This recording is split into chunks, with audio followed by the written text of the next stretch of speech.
নমস্কার। আজকে একটা অন্যরকম ভিডিও আপনাদের সাথে শেয়ার করছি। ছাদে গিয়ে দেখি এই কয়েন প্ল্যান্টের গাছটা একদম নুয়ে পড়েছে, জল ছিল না বলে। আমি জল দিলাম, জল দিয়ে মনে হলো একটু অপেক্ষা করি, দেখি গাছটা কিভাবে আবার নিজের সতেজতা লাভ করে।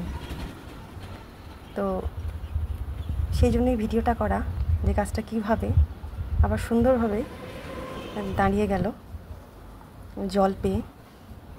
তো এরকম আমরাও জীবনে অনেক সময় আমাদের দুঃখ, কষ্ট, অসুস্থতা, বিষাদ, অভাবের মাধ্যম দিয়ে আমরা নুয়ে পড়ি। এই জল হলো আমাদের জীবনে আমাদের ভগবান, তার অনুগ্রহ।